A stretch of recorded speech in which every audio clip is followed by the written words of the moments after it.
देश के और सभी राज्यों के कानून मंत्रियों और सचिवों की अहम बैठक स्टैच्यू ऑफ यूनिटी की भव्यता के बीच हो रही है। आज जब देश आजादी का अमृत महोत्सव मना रहा है,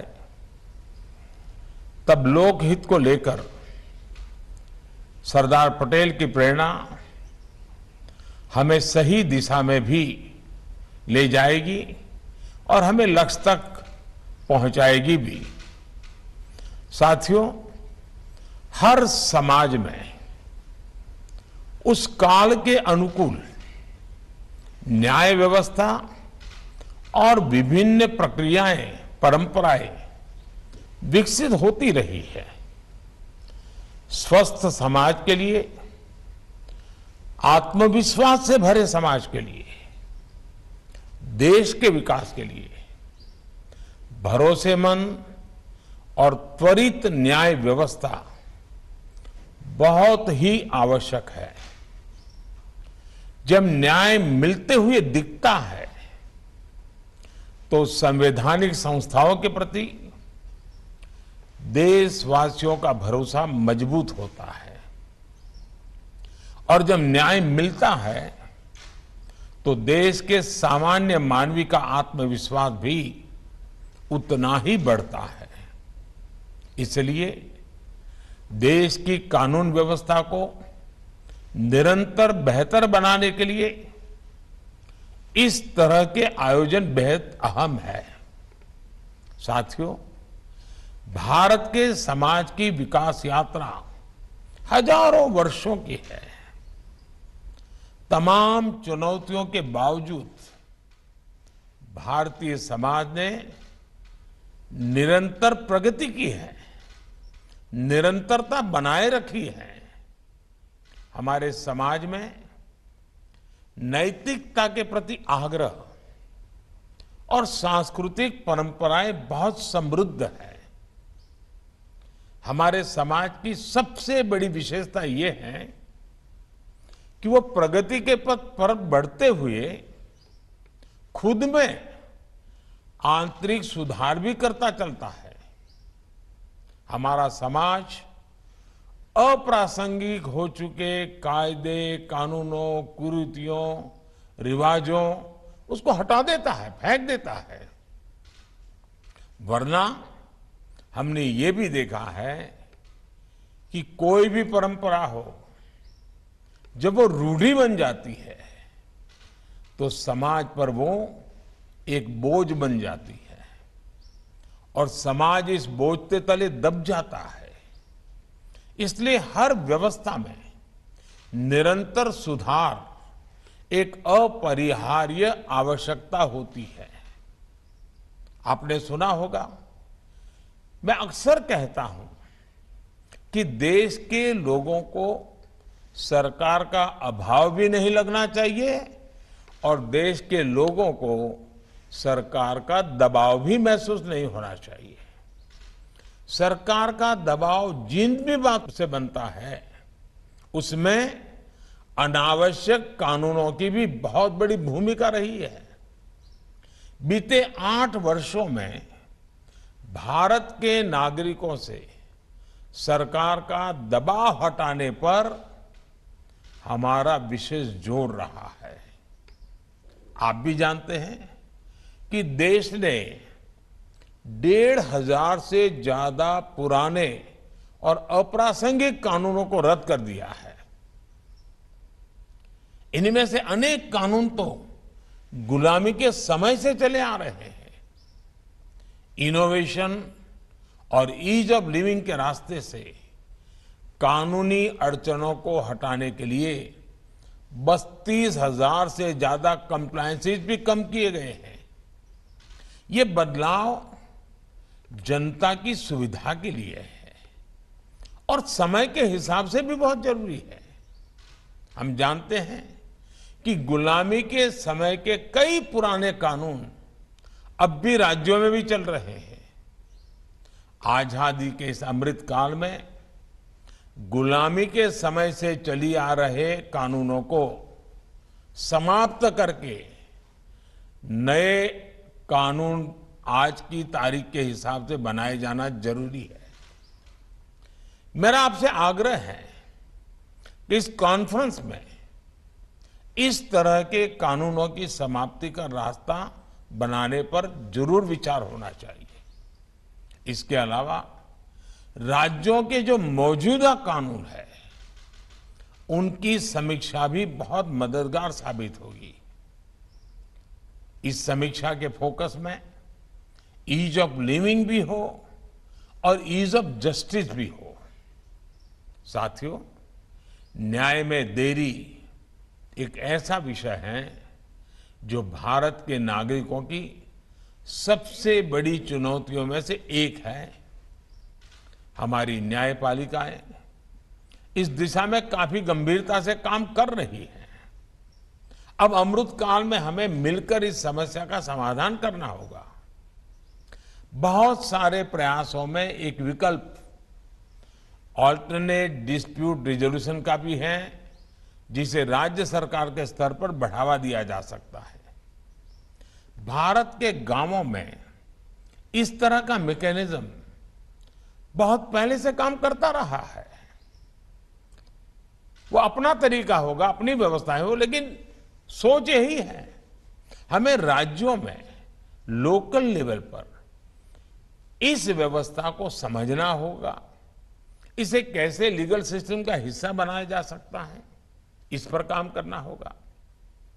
मुझे याद है जब मैं गुजरात का मुख्यमंत्री था तो हमने इवनिंग कोर्ट की शुरुआत की थी और देश में पहली इवनिंग कोर्ट की वहां शुरुआत हुई। इवनिंग कोर्ट्स में ज्यादातर ऐसे मामले आते थे जो धाराओं के लिहाज से बहुत कम गंभीर होते थे। लोग भी दिन भर अपना कामकाज निपट करके इन कोर्ट्स में आकर न्यायिक प्रक्रिया को पूरा करते थे। इससे उनका समय भी बचता था और मामले की सुनवाई भी तेजी से होती थी। इवनिंग कोर्ट्स की वजह से गुजरात में बीते वर्षों में 9 लाख से ज्यादा केसों को सुलझाया गया है। हमने देखा है कि देश में त्वरित न्याय का एक और माध्यम लोक अदालतें भी बनी हैं। कई राज्यों में इसे लेकर बहुत अच्छा काम भी हुआ है। लोक अदालतों के माध्यम से देश में बीते वर्षों में लाखों केसों को सुलझाया गया है। इनसे अदालतों का बोझ भी बहुत कम हुआ है और खास तौर पर गांव में रहने वाले लोगों को, गरीबों को न्याय मिलना भी बहुत आसान हुआ है।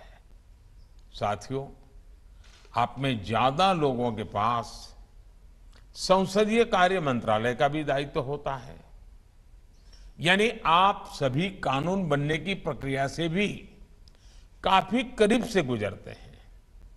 मकसद कितना ही अच्छा हो, लेकिन अगर कानून में ही भ्रम होगा, स्पष्टता का अभाव होगा, तो इसका बहुत बड़ा खामियाजा भविष्य में सामान्य नागरिकों को उठाना पड़ता है। कानून की क्लिष्टता, उसकी भाषा ऐसी होती है और उसकी वजह से, कॉम्प्लेक्सिटी की वजह से सामान्य नागरिकों को बहुत सारा धन खर्च करके न्याय प्राप्त करने के लिए इधर उधर दौड़ना पड़ता है।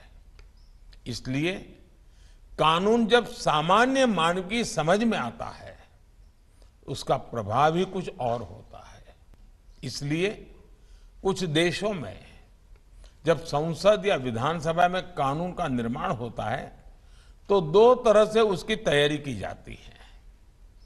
एक है कानून की परिभाषा में टेक्निकल शब्दों का उपयोग करते हुए उसकी विस्तृत व्याख्या करना, और दूसरा उस भाषा में कानून को लिखना और जो लोक भाषा में लिखना, उस देश के सामान्य मानवी को समझ आए उस रूप में लिखना, मूल कानून के स्पिरिट को ध्यान में रखते हुए लिखना। इसलिए कानून बनाते समय हमारा फोकस होना चाहिए कि गरीब से गरीब भी नए बनने वाले कानून को अच्छी तरह समझ पाए। कुछ देशों में ऐसा भी प्रावधान होता है कि कानून के निर्माण के समय ही ये तय कर दिया जाता है कि वो कानून कब तक प्रभावी रहेगा। यानी एक तरह से कानून के निर्माण के समय ही उसकी उम्र, उसके एक्सपायरी डेट तय कर दी जाती है। कानून 5 साल के लिए है, एक कानून 10 साल के लिए है, तय कर लिया जाता है। जब वो तारीख आती है तो उस कानून की नई परिस्थितियों में फिर से समीक्षा होती है। भारत में भी हमें इसी भावना को लेकर आगे बढ़ना है। ईज ऑफ जस्टिस के लिए कानूनी व्यवस्था में स्थानीय भाषा की भी बहुत बड़ी भूमिका है। मैं हमारी न्यायपालिका के सामने भी इस विषय को लगातार उठाता रहा हूं। इस दिशा में देश कई बड़े प्रयास भी कर रहा है। किसी भी नागरिक के लिए कानून की भाषा बाधा न बने, हर राज्य इसके लिए भी काम करे। इसके लिए हमें लॉजिस्टिक्स और इंफ्रास्ट्रक्चर का सपोर्ट भी चाहिए होगा। और युवाओं के लिए मातृभाषा में एकेडमिक इकोसिस्टम भी बनाना होगा। लॉ से जुड़े कोर्सेज मातृभाषा में हो, हमारे कानून सहज सरल भाषा में लिखे जाएं, हाई कोर्ट्स और सुप्रीम कोर्ट के महत्वपूर्ण केसेस की डिजिटल लाइब्रेरी स्थानीय भाषा में हो। इसके लिए हमें काम करना होगा। इससे सामान्य मानवी में कानून को लेकर जानकारी भी बढ़ेगी और भारी भरकम कानूनी शब्दों का डर भी कम होगा। साथियों, जब न्याय व्यवस्था समाज के साथ साथ विस्तार लेती है, आधुनिकता को अंगीकार करने की स्वाभाविक प्रवृत्ति उसमें होती ही है, तो समाज में जो बदलाव आते हैं वो न्याय व्यवस्था में भी दिखते हैं। टेक्नोलॉजी किस तरह से आज न्याय व्यवस्था का भी अभिन्न अंग बन गई है, इसे हमने कोरोना काल में भी देखा है। आज देश में ई कोर्ट्स मिशन तेजी से आगे बढ़ रहा है। वर्चुअल हियरिंग और वर्चुअल पेशी जैसी व्यवस्थाएं अब हमारे लीगल सिस्टम का हिस्सा बन रही है। इसके अलावा केस की ई फाइलिंग को भी बढ़ावा दिया जा रहा है। अब देश में 5G के आने से इन व्यवस्थाओं में और भी तेजी आएगी और बहुत बड़े बदलाव इसके कारण अंतर्निहित है, होने ही वाले हैं। इसलिए हर एक राज्य को इसे ध्यान में रखते हुए अपनी व्यवस्थाओं को अपडेट और अपग्रेड करना ही पड़ेगा। हमारी लीगल एजुकेशन को टेक्नोलॉजी के हिसाब से तैयार करना भी हमारी एक महत्वपूर्ण लक्ष्य होना चाहिए। साथियों, समर्थ राष्ट्र और समृद्ध समाज के लिए संवेदनशील न्याय व्यवस्था एक अनिवार्य शर्त होती है। इसलिए मैंने हाई कोर्ट के मुख्य न्यायाधीशों की संयुक्त बैठक में अंडर ट्रायल्स का विषय उठाया था। मेरा आप सबसे आग्रह है कि केसों के स्पीडी ट्रायल के लिए राज्य सरकार द्वारा जो कुछ किया जा सकता है वो जरूर करें। विचाराधीन कैदियों को लेकर भी राज्य सरकारें पूरे मानवीय दृष्टिकोण के साथ काम करें ताकि हमारी न्याय व्यवस्था एक मानवीय आदर्श के साथ आगे बढ़े। साथियों, हमारे देश की न्याय व्यवस्था के लिए संविधान ही सुप्रीम है। इसी संविधान की कोख से न्यायपालिका, विधायिका और कार्यपालिका तीनों का ही जन्म हुआ है। सरकार हो, संसद हो, हमारी अदालतें हो, ये तीनों एक तरह से एक ही मां, संविधान रूपी माता की संतान है। इसलिए कार्य भिन्न होने के बावजूद अगर हम संविधान की भावना को देखें तो वाद विवाद के लिए, एक दूसरे से होड़ के लिए कोई गुंजाइश नहीं रहती। एक मां की संतान की तरह ही तीनों को मां भारती की सेवा करनी है। तीनों को मिलकर 21वीं सदी में भारत को नई ऊंचाई पर ले जाना है। मुझे उम्मीद है कि इस कॉन्फ्रेंस में जो मंथन होगा उससे देश के लिए लीगल रिफॉर्म्स का अमृत जरूर निकलेगा।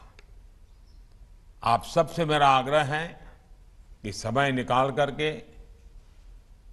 स्टैच्यू ऑफ यूनिटी और उसका पूरे परिसर में जो विस्तार और विकास हुआ है उसको आप जरूर देखें। देश